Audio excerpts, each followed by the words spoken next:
Muchas gracias, Samuel. Amigos, el jueves pasado, si no me equivoco, ha sido el día, tuvimos nuestra capacitación el día, ¿no? 10, ¿no? El lunes pasado, estoy mal con las fechas, yo creo. Bueno, no, pero sí, fue el día 10, sí, efectivamente, el día jueves.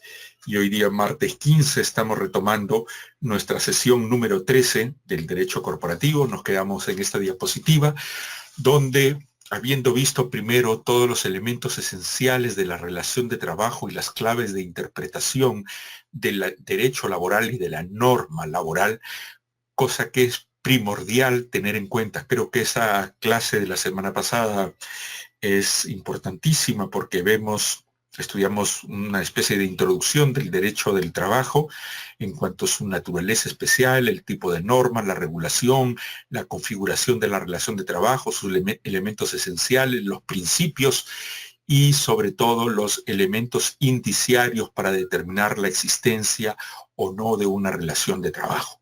Si no tenemos claro eso, difícilmente vamos a encarar con éxito ahora las formas de contratación de personal.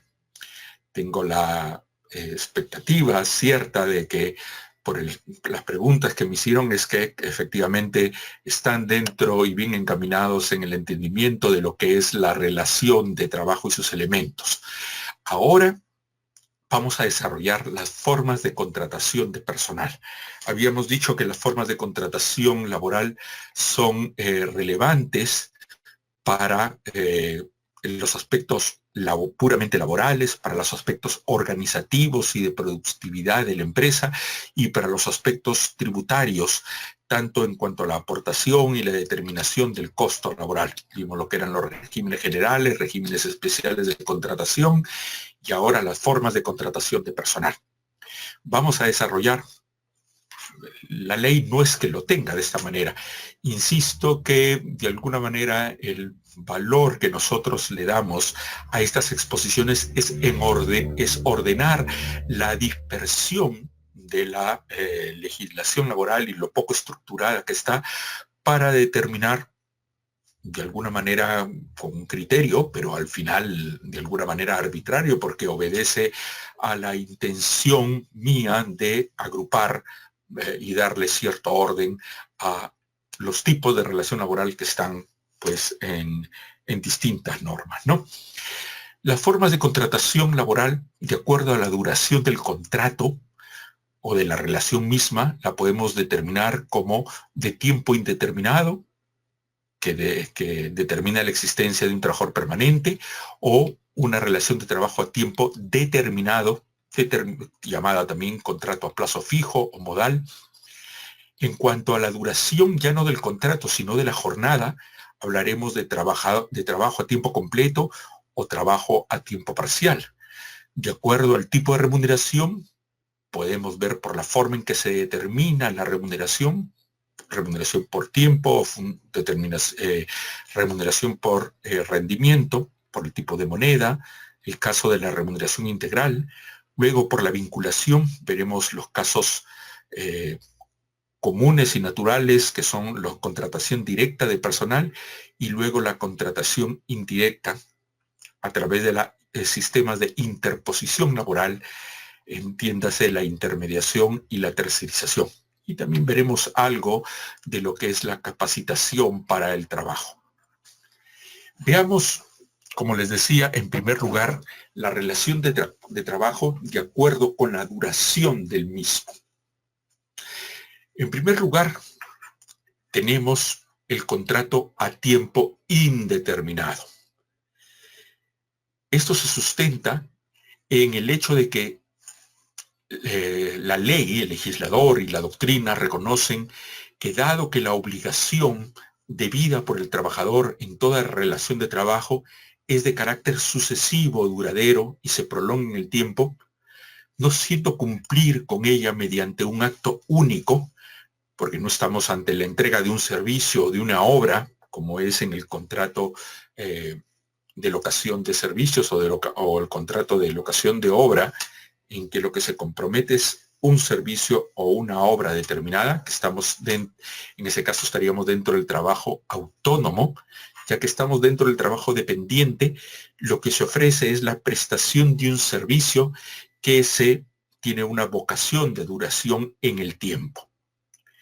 Nuestra legislación mantiene como regla general, a partir de esta constatación de que la relación de trabajo no se realiza en un acto único, sino un acto en el tiempo. Este tiempo podría estar determinado o ser determinable en la medida en que tenga una duración prolongada.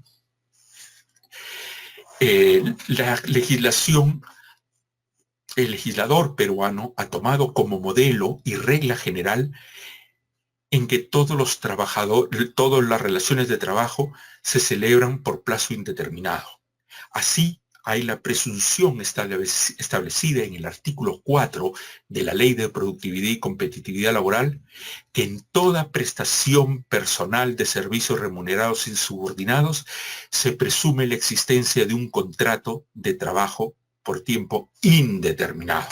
Entonces, la regla general es que toda relación de trabajo se presume por tiempo indeterminado, es decir, de trabajadores permanentes. Y la excepción es la contratación modal, temporal o por tiempo determinado. Esa es la regla en el régimen general de la actividad privada. En algunos regímenes especiales vemos que las cosas se invierten, que la regla es la temporalidad, en atención a la naturaleza de la actividad económica y de las labores. Por ejemplo, construcción civil, portuarios, estiva y desestiva, ¿no? Pero en el régimen común de la actividad privada, regla general, trabajador por tiempo indeterminado, y la excepción, la contratación modal. La contratación por tiempo indeterminado no tiene mayor explicación y complicación. Entendemos por ella a la que el acuerdo de voluntades por el cual las dos partes, trabajador y empleador, convienen en establecer un contrato. Sabemos el inicio, pero no sabemos cuándo va a finalizar. Finalizará por alguna de las causales de extinción de la relación de trabajo que vamos a estudiar en las siguientes clases. Por el contrario, en el trabajo por tiempo determinado, conocemos desde la firma del contrato, o es decir, del acuerdo de voluntades, conocemos el inicio de la relación y sabemos cuándo va a terminar, porque ya tenemos la fecha determinada. Cosa distinta, como les repito, en la regla general, que es el contrato por tiempo indeterminado del trabajador permanente. Pero en ambos casos, por si acaso, existe la protección contra el despido arbitrario dentro de la duración del contrato. La regla general, la regla de excepción, la excepción misma es el contrato a tiempo determinado. Son los llamados contratos sujetos a modalidad o a plazo fijo o contratos temporales. Les decíamos que nuestra legislación laboral mantiene como regla general la celebración de los contratos de trabajo por tiempo indeterminado. Sin embargo, permite pactar contratos a plazo fijo, los cuales denomina sujetos a modalidad. Estos contratos pueden celebrarse cuando así lo requieran las necesidades del mercado o la mayor producción de la empresa, o cuando lo exija la naturaleza temporal o accidental del servicio que se va a prestar o de la obra que se va a ejecutar, ¿no? O, por ejemplo, el caso de los trabajos intermitentes o de temporada, que por su naturaleza pueden ser permanentes pero discontinuos en el tiempo. Bien, lo que nos queda claro, por lo menos hasta este momento, es que la regla general es los contratos por tiempo indeterminado y la excepción son los contratos por tiempo determinado, o llamados también a plazo fijo o sujetos a modalidad.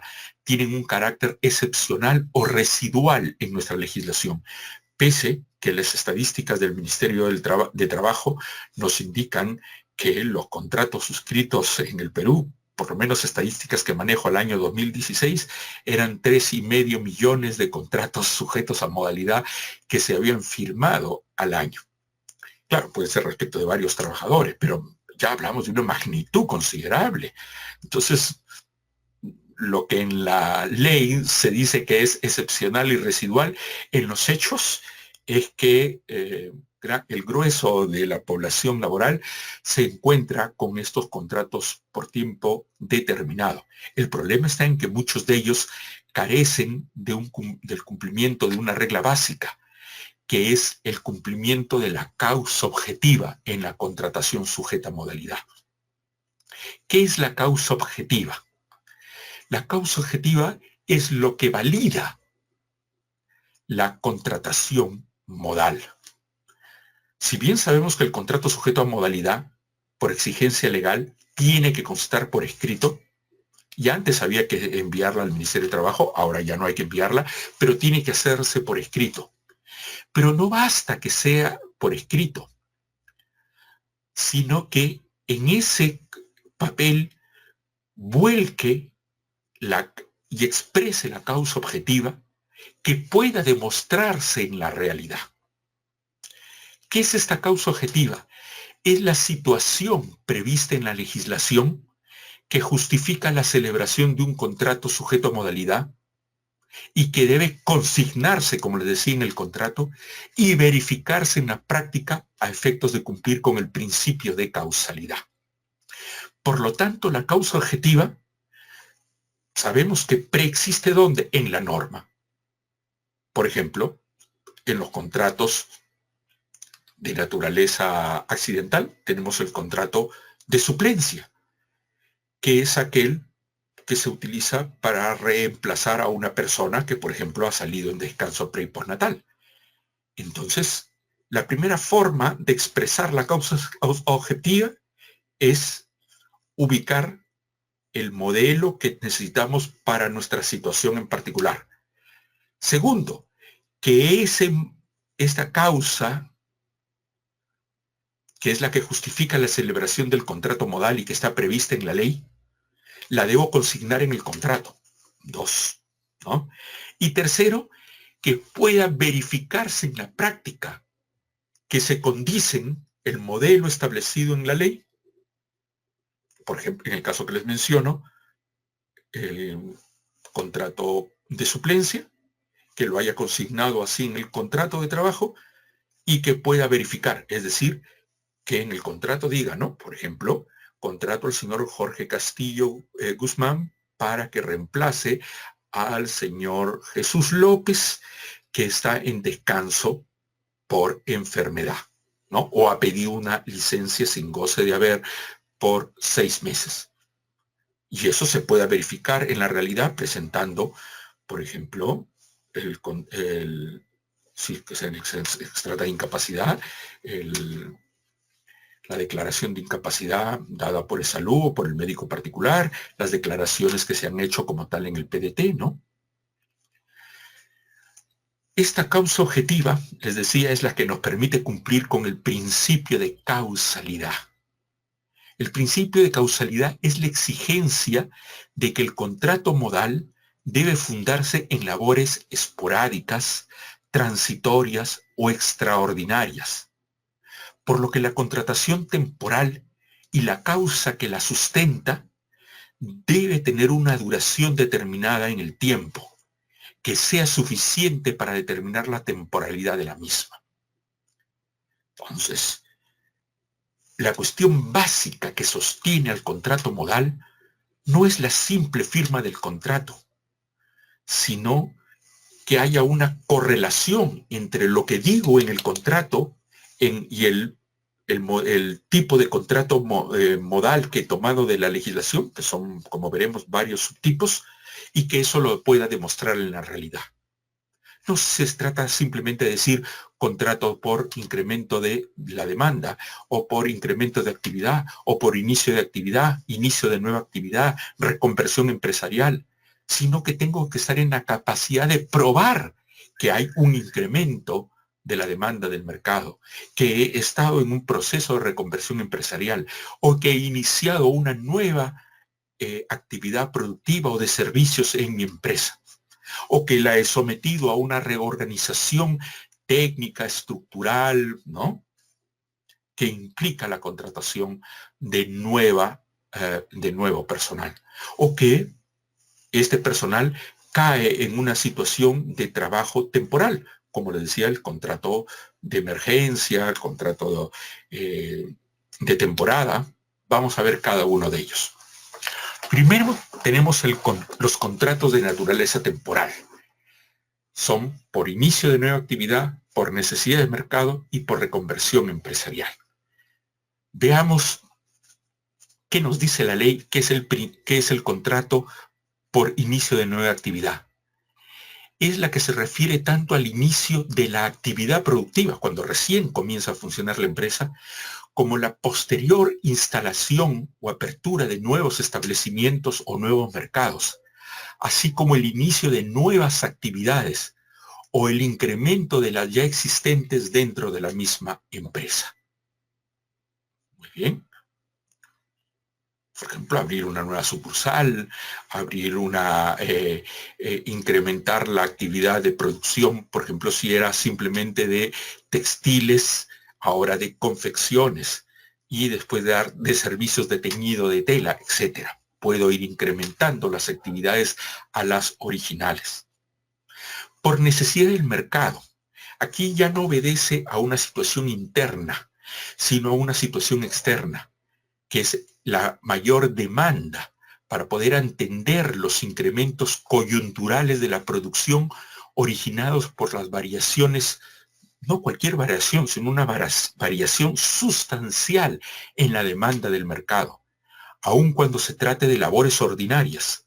Aquí no implica que es una nueva actividad, es la misma actividad, la labor ordinaria, sino que por la mayor demanda del mercado, no puedo satisfacer esa demanda de productos o servicios con el personal permanente que tengo. Y al ser esta mayor demanda de carácter coyuntural, necesito temporalmente de nuevo personal. Por 3 meses, 4 meses, 1 año, 2 años. Veremos que cada uno tiene una duración determinada. Pero en todo caso, es una duración en el tiempo que va marcada por la existencia de, en este caso, ¿cuál es la causa objetiva? La mayor demanda del mercado. Y tengo que poderlo probar en función del principio de causalidad, ¿no es cierto? Tengo que probar. Pero si es que no puedo probar que tengo una mayor facturación, mayor venta de productos o servicios, ese contrato, cuando sea confrontado judicialmente o por la autoridad inspectiva, se nos cae. Y insisto esto en el necesidad de mercado porque es el que mayormente se utiliza por necesidad de mercado. Y les decía que consiste en aquel que se contrata para contratar personal para satisfacer variaciones, incrementos sustanciales en la demanda del mercado, aun cuando se trate de labores ordinarias que formen parte de la actividad normal de la empresa y que no pueden ser satisfechas con el personal permanente de la empresa. El tercer tipo, dentro de los contratos de naturaleza temporal, tenemos el de reconversión empresarial. Es aquel que se hace para la sustitución, ampliación o modificación de las actividades desarrolladas en la empresa y en general toda variación de carácter tecnológico en las maquinarias, equipos, instalaciones, medios de producción, sistemas, métodos y procedimientos productivos y administrativos. Si incorporo una modificación sustancial en la forma en que organizo la empresa, la producción, la generación de servicios, justifica la contratación de nuevo personal. Ahora veamos los contratos de naturaleza accidental, que es el segundo gran subtipo. El primer subtipo es el de naturaleza temporal, que a su vez se subdivide por inicio de nueva actividad, necesidad de mercado y reconversión empresarial. El segundo es la naturaleza accidental del servicio, que son los contratos ocasionales, de suplencia y de emergencia. El ocasional es para atender necesidades transitorias, distintas a la actividad habitual del centro de trabajo, pero que por una circunstancia particular debo desarrollar. O sea, no tiene que estar ligada con la actividad habitual en el centro de trabajo. Por lo tanto, no puede estar ligada al core, en inglés, o lo que se conoce como el centro, el corazón, el núcleo duro, o la actividad principal de la empresa. Y además obedece a una transitoriedad. Muy bien. Segundo tipo de contrato, el de suplencia.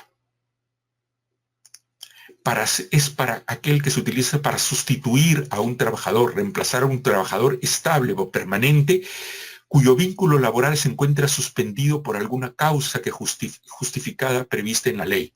Por ejemplo, como les decía, la incapacidad para el trabajo, un accidente o enfermedad, una licencia con o sin goce de haber, etc. Se incluyen las coberturas de puestos de trabajo estable cuyo titular, por razones de orden administrativo, debe desarrollar temporalmente otras labores en el mismo centro de trabajo. Es decir, cuando un trabajador, por ejemplo, es destacado para hacer otras funciones en la misma empresa, entonces queda descubierta la actividad original que hace este trabajador. Entonces es contratado a alguien para que lo reemplace, para que lo supla momentáneamente. Entonces aquí la temporalidad es el hecho de que estoy sustituyendo a otro trabajador. En tercer lugar, el contrato de emergencia es aquel que se utilice para cubrir las necesidades producidas por un caso fortuito o fuerza mayor. Recuerden que el caso fortuito o fuerza mayor está referido en un caso a los hechos que provienen, que son hechos irresistibles o imprevisibles, que provienen de un hecho natural, y los otros son hechos que provienen más bien de una persona u organización, como el Estado, por ejemplo, ¿no? En tercer lugar, tenemos los contratos para obra o servicio. Dentro de ello, tenemos el contrato para obra o servicio específico, el contrato intermitente y el contrato de temporada. Veamos el primer tipo, que es el segundo más usado, pero que es el que más fácil se cae en la probanza, porque normalmente nunca es un servicio en los hechos específico o una obra específica. El contrato para obra, determinado servicio específico, el trabajador se le requiere para que ejecute una obra, material o intelectual, o un servicio específico, y no simplemente para que preste un servicio de un periodo de tiempo. Es decir, se exige un resultado en el servicio. Y además no tiene que estar vinculado con la actividad principal de la empresa. No tiene que estar vinculado con el core del negocio, el business core del negocio. No tiene que estar vinculado con lo que se conoce el objeto social de la empresa, es decir, con la actividad principal de la empresa, sino que es para una obra o servicio que va a requerir a un trabajador subordinado, pero que al final se vuelque en una obra o servicio específico. Por ejemplo, me pueden contratar como auditor laboral para que preste servicios en forma subordinada a cargo del gerente, coordinando y recibiendo las órdenes del gerente legal de un banco, por ejemplo, para que haga una auditoría del cumplimiento de las obligaciones laborales. El banco, ¿cuál es su negocio? Intermediar financieramente, ¿no? Realizar contratos financieros. Su negocio no es la cuestión de carácter legal, pero me requieren en este momento. Entonces lo que voy a ofrecer al final es un resultado que es la auditoría laboral, la auditoría contable. Distinto sería si es que me contrato un estudio de abogados. Ahí no, pues, porque ahí sí estoy vinculado al core del negocio. Veamos el segundo subtipo, el contrato intermitente. es aquel que se utiliza para cubrir las necesidades de las actividades de la empresa que por su naturaleza son permanentes. Es decir, que siempre voy a necesitar este tipo de trabajadores porque realizo esta actividad económica siempre, pero que son discontinuas en el tiempo. Por ejemplo, la pesca, en la agricultura, ¿no? Ahí los ciclos económicos, los ciclos estacionales marcan el tipo de actividad económica que realizo. Y esa actividad económica marca, a su vez, el vaivén en la contratación del personal. Siempre me dedicaré a lo mismo, sí. Es decir, son naturalezas permanentes, pero discontinuas en el tiempo, se dan por saltos, ¿no? El otro es el contrato de temporada o por periodos. Es para atender necesidades que sí son propias del giro de la empresa, igual que en el intermitente, pero que se cumplen solo en determinadas épocas del año y que están sujetas a repetirse en periodos equivalentes en cada ciclo temporal, estacional, ¿no? En función de la naturaleza de la actividad productiva o de servicios de la empresa. Por ejemplo, un hotel de playa, un restaurante en la playa, donde de repente el hotel funciona todo el año, pero en la época de verano necesito contratar a más personal. O de repente un restaurante que solamente abro en el verano, de enero a abril. Y contrato por años de años 4 meses al año. O sea, esa es la temporada, ese es el periodo de tiempo. Por si acaso ya lo ha dicho la jurisprudencia, este tipo de contrato no se puede utilizar para atender las temporadas escolares. Normalmente la temporada por la que se contrata siempre es menor al tiempo que no se labora. No al revés, como por ejemplo pretender a contratar a un trabajador, a un docente o a un docente escolar o universitario para que cubra 10 u 11 meses y decir que esa es su temporada de 10 y 11 meses y descansa una, ¿no? Ya lo ha dicho claramente la jurisprudencia. Se descarta el uso legal, no entiende desnaturalizado la jurisprudencia, el uso de contratos de temporada en las actividades educativas en todo nivel. Bien, ahora hemos visto la naturaleza y descrito cada uno de estos contratos. Veamos cuánto tiempo. Algunos de ellos tienen un tiempo preestablecido, otros no. No tienen un límite temporal, sino que se cumplan las condiciones. Por ejemplo, en el caso de suplencia, que reemplace a alguien. En el de temporada, solamente por determinados tiempo, como le decía, el restaurante de playa, el hotel, ¿no? O el hecho de que trabaje para una feria que se hace cada 2 meses al año, una vez al año. O me contratan para ferias que se realizan, por ejemplo, en enero y en septiembre, ¿no? Contratos de temporada o la intermitencia, en el caso de agricultura o de pesca, que son permanentes pero con saltos en el tiempo. Bueno, volvamos a nuestro cuadro. Por inicio o incremento de actividad, un máximo de 3 años. Por necesidad de mercado, es el que más largo tiempo puedo tener a un trabajador, por 5 años. Por reconversión empresarial, 2 años. El ocasional, 6 meses al año. El de suplencia, la que resulte necesaria según a la persona que tengo que reemplazar, es decir, según las circunstancias. De emergencia, lo que dure la emergencia, el caso fortuito, fuerza mayor. Para obra determinada, la que resulte, nos dice la ley, necesaria para el servicio u obra específica o la conclusión de la obra. Pero la jurisprudencia le ha puesto un máximo de 8 años. El contrato intermitente no tiene un plazo de duración máximo. El de temporada depende de la duración de la temporada. Puede contratarse por todas las temporadas, todos los años al mismo trabajador. Y si sumo, puede superar más de 5 años, no hay ningún problema. La duración máxima de todas las modalidades que tienen plazos fijos, como el de actividad que es 3, el de mercado 5, el de reconversión empresarial 2 años. Esos si los sumo o los utilizo indistintamente, en la medida en que efectivamente exista la causalidad. No es que me pase de un contrato a otro para engañar al inspector o al juez, porque difícilmente lo voy a engañar porque tengo que probar al final eso, ¿no es cierto? Tengo que probar que hubo el incremento de actividad, la reconversión empresarial o la necesidad del mercado, y tengo que probarlo, ¿no? La duración máxima es de 5 años. 5 años.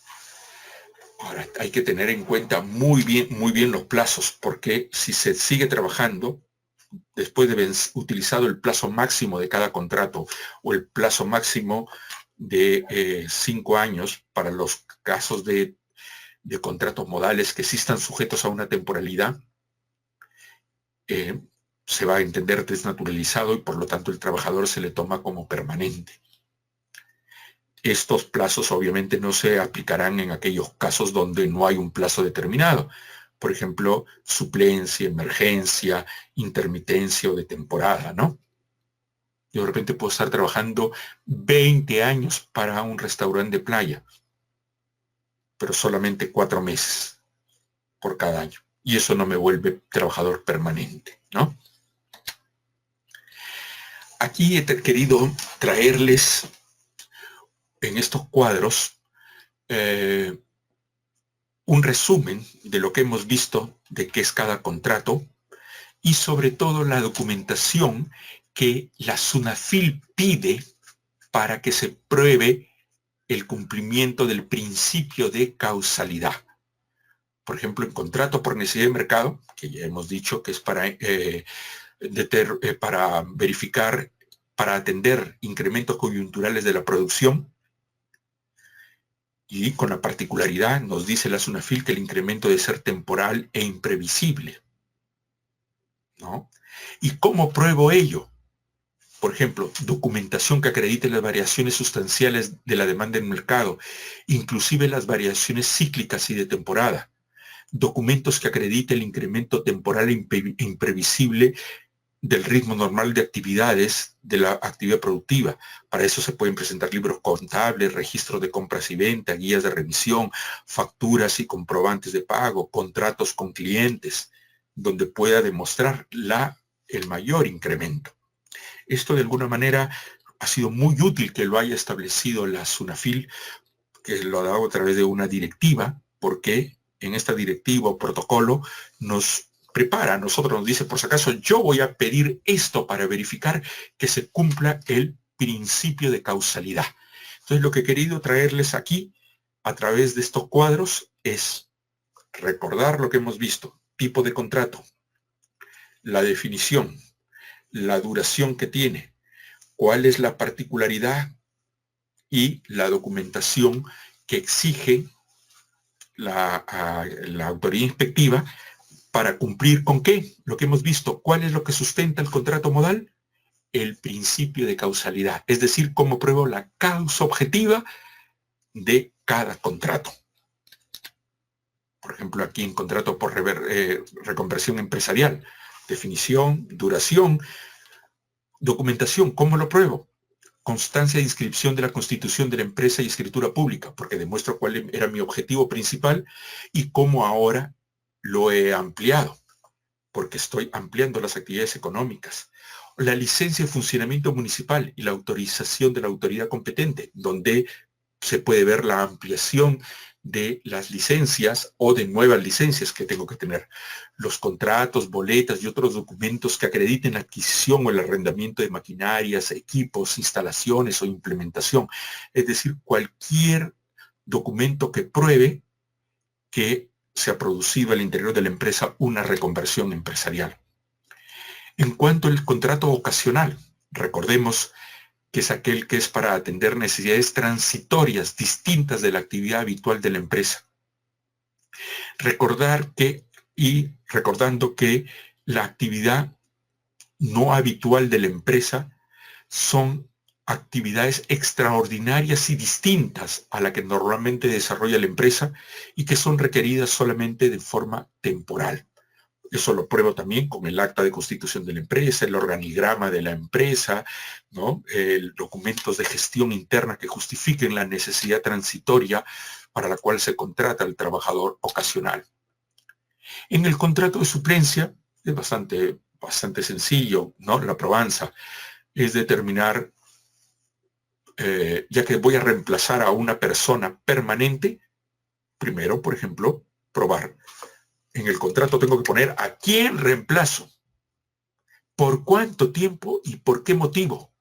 Y eso lo puedo probar con la planilla electrónica, con un convenio del trabajador que está siendo reemplazado, por ejemplo, porque se va a hacer una pasantía o un posgrado al extranjero, o porque ha pedido una licencia especial, o porque ha sido suspendido disciplinariamente, ¿no? Etcétera, etcétera. El contrato de emergencia.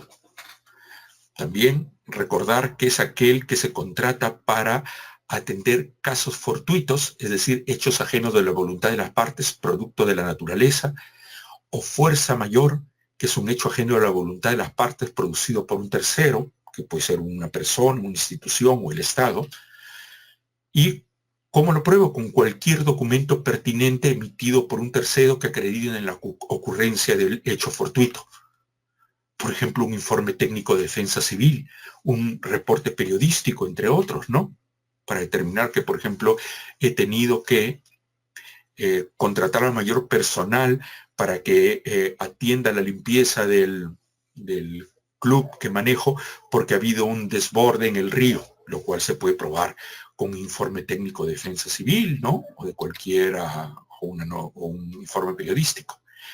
La obra de determinado servicio específico. Les decía que se hace para atender la necesidad de una obra o un servicio no vinculado a la actividad principal de la empresa. Y eso lo puedo probar primero con el objeto social, la escritura, luego con el contrato que estoy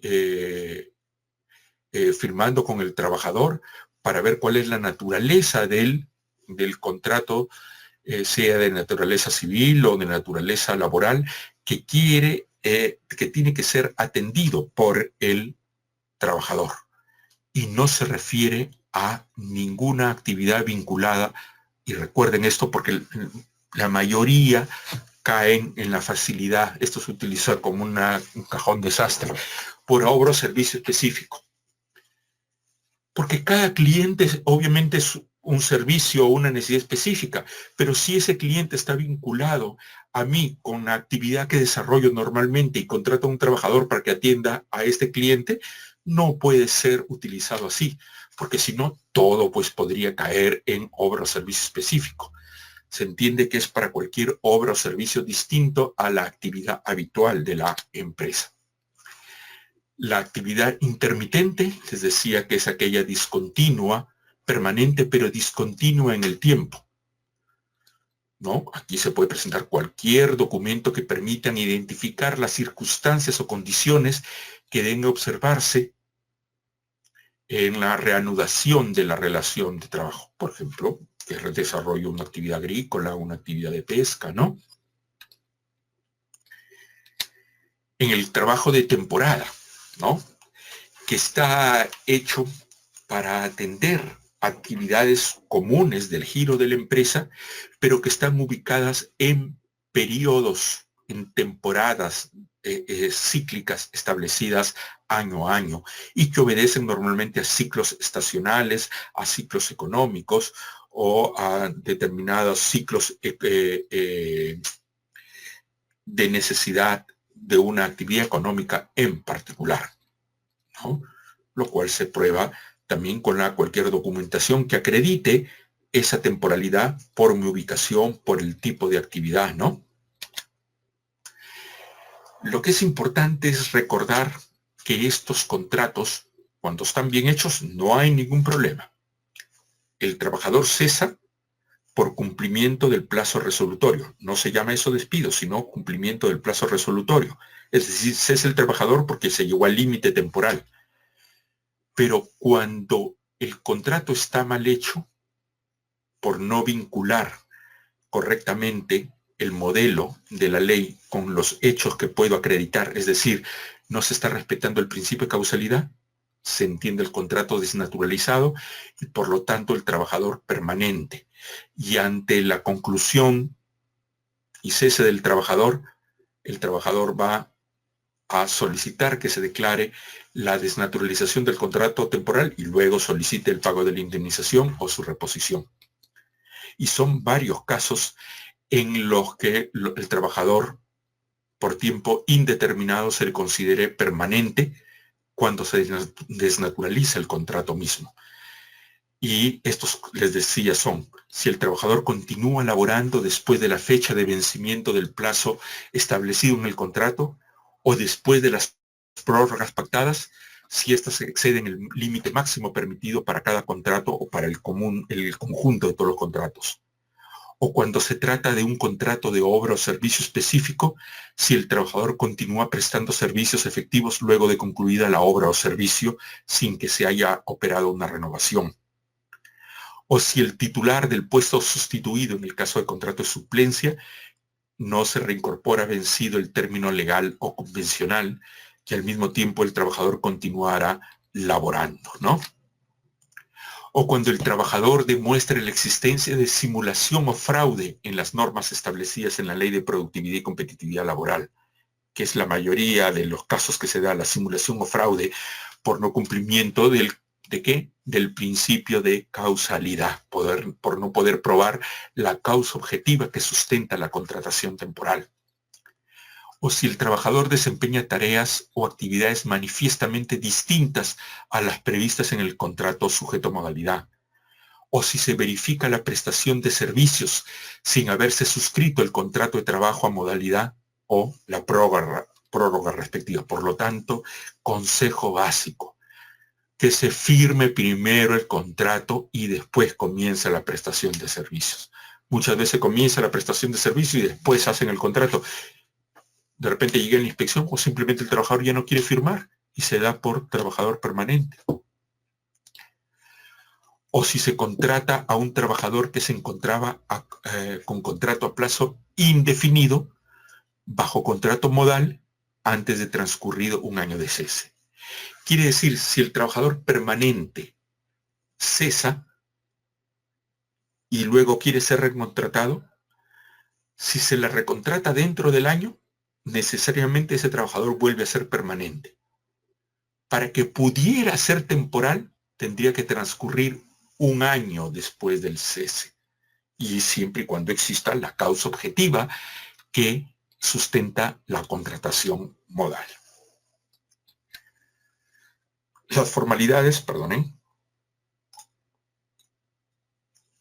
es que el contrato debe ser formulado por escrito, ya no se presenta ante la autoridad administrativa de trabajo, por eso está sujeto ahora a la inspección, se firma por duplicado, empleador y trabajador, se debe entregar al trabajador dentro del tercer día de iniciada la relación de trabajo, los mismos criterios son aplicables para la renovación y en cuanto a la oportunidad de firma, el contrato inicial debe firmarse antes o al inicio de la prestación de servicio. Lo mismo, la renovación debe firmarse antes del vencimiento del plazo o con el vencimiento del plazo mismo, no días después. No pueden tener graves problemas. Por lo tanto, esto obedece a una simple cuestión de orden en empresa, en una correcta comunicación entre el Departamento de Recursos Humanos o el Departamento Legal, el Departamento de Contabilidad, la seguridad para no permitir el acceso del trabajador, retirar el fotocheck o su tarjeta, etcétera, ¿no? Si es que no va a ser renovado. Por si acaso, no existe obligación de comunicar que no se va a renovar, ni por lo tanto no hay un plazo establecido en la ley para avisar que no se va a renovar. Ya obedece a una política interna de la empresa. Ahora veamos los tipos de contrato en función de la duración de la jornada. Aquí ya no se trata de cuánto dura la relación de trabajo o el contrato, sino de cuánto dura la jornada o la prestación de servicios. Así podemos hablar de trabajador a tiempo completo o trabajador a tiempo parcial. Trabajador a tiempo completo se entiende como aquel trabajador que labora la jornada máxima de la empresa, la jornada máxima legal, y podríamos hablar de un intermedio de lo que es el contrato, digamos, no a tiempo completo, sino un contrato de duración menor al tiempo completo, pero que es mayor que el contrato a tiempo parcial. Para eso nos sirve definir qué es contrato a tiempo parcial. Contrato a tiempo parcial no es aquel que labora menos de 8. Recordemos que esa es la jornada máxima legal. E inclusive recordemos que la jornada máxima legal no siempre es de 8 y 48 horas semanales. En algunos casos, dependiendo del régimen laboral, puede ser menor o según la edad del trabajador. Por ejemplo, en el trabajo médico hay una jornada muchísimo menor de 36 horas, por ejemplo, semanales, 6 horas diarias, ¿no? En todo caso, lo que sí nos interesa determinar es el trabajador a tiempo completo, definido como aquel que cumple con la jornada máxima legal, el trabajador con jornada disminuida, que labora menos de la jornada máxima legal, pero más que la jornada a tiempo parcial. ¿Y cuál es la jornada a tiempo parcial? Aquella que es menor a 4 horas diarias. No 4 horas, sino menos de 4 horas diarias, o en promedio semanal, menos de 4 horas diarias. Entonces puede que sea que labore más de 4 horas diarias, pero semanalmente puede ser menos. Por ejemplo, que labore 5 horas diarias 3 veces por semana. 5 por 3, 15. ¿Entre cuánto lo divido? Divido entre 5, si es que se labora 5 días a la semana, o entre 6, si es que se labora 6 días a la semana. En todo caso, siempre voy a estar, en este caso, divida 15 entre 5 o 15 entre 6, siempre me va a dar menos de 4. Entonces será un trabajador a tiempo parcial. ¿Qué beneficios tiene el trabajador a tiempo parcial? El trabajador a tiempo parcial tiene todos los derechos laborales. Escuchen bien, la regla general es que tiene derecho a todos los beneficios que no se exija el cumplimiento de la jornada mínima de 4 horas diarias o en promedio semanal 4 horas diarias. Por ejemplo, fiestas patrias, una gratificación de fiestas patrias, ¿se exige jornada mínima? No. ¿Utilidades? No. ¿Asignación familiar? No. ¿Seguridad social en salud? No. ¿Previsión social? No. ¿Seguridad y salud en el trabajo? Tampoco. ¿Seguro de vida? Lo que se llama seguro de vida ley? Tampoco. Por lo tanto, todos esos beneficios tiene. ¿Qué beneficios no tiene? Los que exigen una jornada de por lo menos 4 horas diarias. ¿Y estos son cuáles? La CTS y la protección contra el despido arbitrario. Por lo tanto, el trabajador a tiempo parcial, ¿qué beneficios no tiene? Puntualmente 2.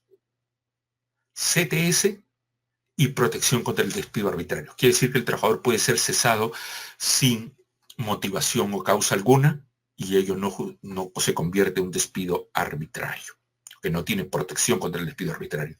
Y en cuanto a vacaciones, en aplicación del convenio número 52 de la OIT, ¿y por qué aplico el convenio 52 número 52 de la OIT? Porque el Perú lo ha suscrito. ¿Y eso importa? Sí, recuerden lo que vimos en la primera clase, que los convenios se incorporan a la legislación u ordenamiento jurídico laboral peruano. Entonces son parte de nuestra legislación. Y aquí se menciona que el trabajador que todo trabajador debe tener por lo menos, sin importar qué tipo de trabajador sea, por lo menos 6 días de labor, 6 días, perdón, de descanso semanal al año. Por lo tanto, el trabajador a tiempo parcial, ya que no cumple con el requisito del decreto legislativo 713 que regula el descanso vacacional, tendrá por lo menos 6 días de descanso remunerado por cada año de labor, ¿no? Aquí les he hecho un cuadro resumen donde ven a qué se tiene derecho y qué no se tiene derecho, ¿no? Que es un resumen de lo que acabamos de ver. Por el tipo de remuneración, ¿qué podríamos decir respecto de los tipos de contratos en función de la remuneración? La remuneración se puede determinar de dos formas. En función del tiempo, que es la más común, es decir, que es una remuneración determinada. La remuneración se percibe teniendo en cuenta la duración del trabajo y no el resultado concreto o la cantidad de obra realizada. Es la forma usual de determinar la remuneración, por ejemplo, remuneración por semanal, quincenal o mensual. Se me contrata, por ejemplo, para que gane 4.000 soles mensuales. Es una remuneración ya determinada, ¿no? El otro tipo es contratar a alguien para pagarle no en función del tiempo, sino en función de la producción o rendimiento. Es decir, que la remuneración no está determinada porque no sé cuánto va a producir el trabajador, pero sí es determinable porque se pacta una regla para pagar en función de qué, de la producción del trabajador. Ejemplos de este tipo de remuneración son la remuneración a destajo o la remuneración por comisión, entendido el destajo como la unidad de producción realizada y la comisión, el pago por cada unidad de servicio efectuada, por ejemplo, una cobranza, una venta, ¿no? Entonces decimos, no sé cuánto le va a ganar a este señor en particular, este trabajador, pero sí sé cómo la puedo determinar, es decir, será una remuneración determinable, porque lo que se pacta es, por ejemplo, ¿cuánto va a ser la comisión? 5% de la cobranza realizada. Entonces, eso se va a traducir en soles al final y ya la podré haber determinado. Por eso decimos que es remuneración determinable. Un tercer tipo es la combinación, que es la remuneración mixta. Es decir, una parte que se paga en función del tiempo, un básico, por ejemplo, más la función por rendimiento. Es decir, es un básico más variable, un básico más comisiones. El contrato también podríamos decir en función de la remuneración según el tipo de moneda. En moneda nacional, que es el común de los casos, o en moneda extranjera. Aquí lo que tienen que recordar es que cuando se pacta en moneda extranjera, determinar con claridad qué tipo de moneda extranjera es. Por ejemplo, si voy a poner dólares norteamericanos, porque también hay el dólar canadiense. Si voy a poner libras, si se trata de libra esterlina o la libra australiana o neozelandesa, entonces hay que tener mucho cuidado con ello. Y la forma en que se va a pagar, si se va a pagar en la misma moneda o el tipo de cambio, y qué tipo de cambio se va a utilizar, tipo de cambio del mercado o el legal, tipo de cambio venta o tipo de cambio compra. Hay que evitarnos problemas, poner todo eso bien en el contrato. Y en el caso de remuneración integral, es aquel pacto que normalmente se da de origen, es decir, cuando recién se incorpora el trabajador, que no es obligatorio para ninguna de las partes, es decir, se llega por consenso entre empleador y trabajador para aquellos trabajadores que ganen no menos de 2 UITs al año. De tal manera que se puede pactar una remuneración integral en la cual se anualizan todos los ingresos incluida la CTS, las gratificaciones, menos las utilidades. ¿Y por qué no las utilidades? Porque esas no sabemos de cuánto van a ser, ¿no es cierto? Esas dependen del resultado del ejercicio. Lo vamos a desarrollar más ampliamente cuando veamos la remuneración. Veamos ahora los tipos de contratación en función,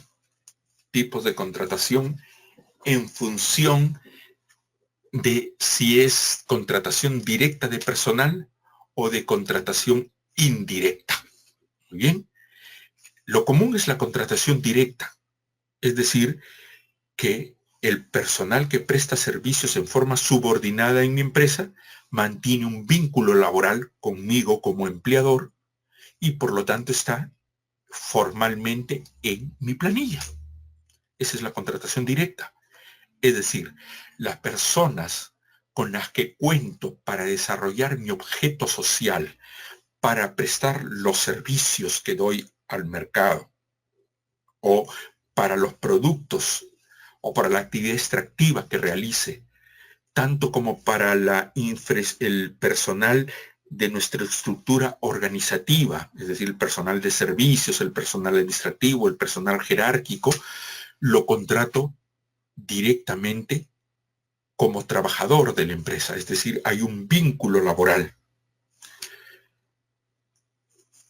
Contrario sensu, es decir, interpretación en contrario, será trabajador indirecto aquel que está inmiscuido en la prestación de los servicios que doy al mercado o en la actividad productiva o extractiva que realice, o presta servicios para mi estructura organizativa, administrativa o de servicios, pero que no son trabajadores con los que tengo un vínculo laboral, sino son trabajadores que pertenecen a otro empleador. Si eso lo permite la ley, sí, en dos casos específicos: la intermediación laboral y la tercerización laboral. Eso no quiere decir que esos trabajadores que están sometidos a un proceso de externalización de servicios no tengan empleador. Sí tienen un empleador, sino que el empleador no es aquel el que recibe el servicio. Por ejemplo, si yo fundo la empresa Castillo Sociedad Anónima, habrán personas que prestan servicios para Castillo Sociedad Anónima que no están en la planilla de Castillo Sociedad Anónima, sino que están en la planilla de La Estrella Limitada S.A., Cosmos S.A.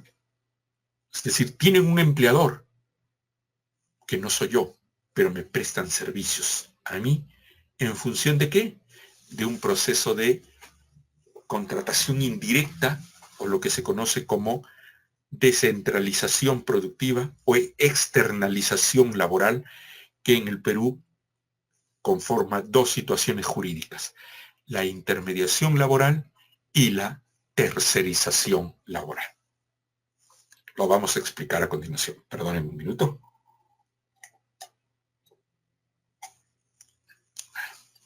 Siempre refrescando un poco la voz.